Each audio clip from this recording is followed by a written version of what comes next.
In 2 days, Congress will be cranking up the Alice Cooper classic, School's Out for Summer, and sliding down the banisters of the Capitol steps, giggling, perhaps, shoving one another as they skip off joyfully for 5 weeks of well-earned vacation time.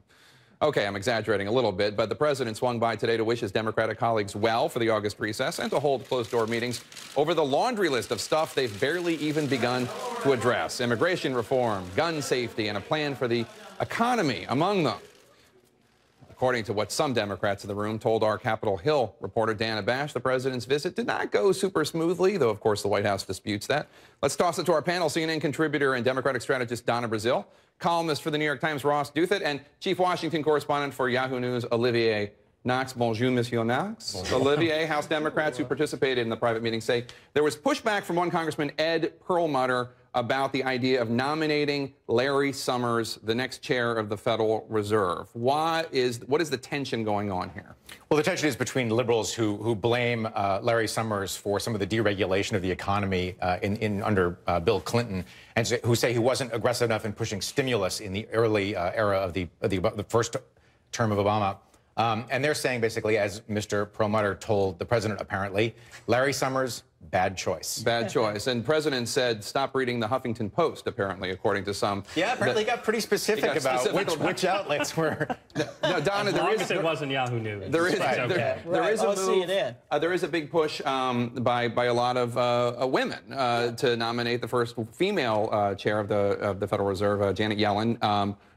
What is your instinct in terms of where the president will go on this? Well, first of all, it was a wide-ranging meeting. He had a good time talking about immigration reform, and of course, he told the House Democrats that I'm going to miss you while you're gone. But there's no question that Janet Yellen is very competent. She's the vice chair of the Board of Governors. She's been right on all of the decisions on the Fed for the last 20 years. It would be a great choice if he decides. But Larry Summers is someone that the president will also seriously consider.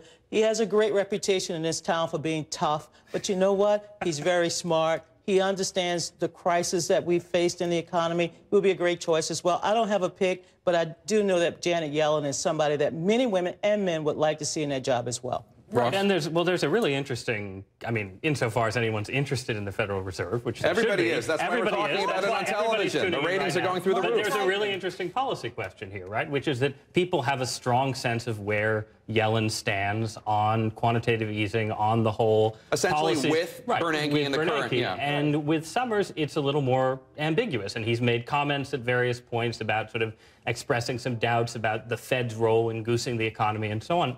And it's a little bit unclear, I guess I'll speak for liberals that I know here, what the specific appeal of Summers really is to Obama. Known quantity, I think, known is one quantity in the sense, I think with Summers, what tends to happen is because he's so smart, and he really is smart, one of the smartest men in the room in any room he's in. We deal with a beautiful man, a handsome man. So what is smart? He's no Jake Tapper, but the lure is always with Summers. You're getting those, you're getting brains. But as my own alma mater, God help us, Harvard found out, sometimes brains, when you're managing a lot of difficult egos, isn't the only thing you need. I'm going to put you on the spot. A lot of experience in a crisis. I'm going to put you on the spot. We have to go, but I want to get your predictions on who he goes with. I won't penalize you if you get it wrong. Donna knows the answer. No. Come on. Give it. Who do you just? Well, we're not going to know until the fall, according to the White House, but I predict it's going to be a panel of bloggers selected very carefully, because apparently that's who's weighing in the most. So that's how it's going to go down. The bloggers will decide. Yes. All right, I'll let you guys off the hook with that. Donna Brazile, Ross Douthat, and Olivier Knox, thank you so much.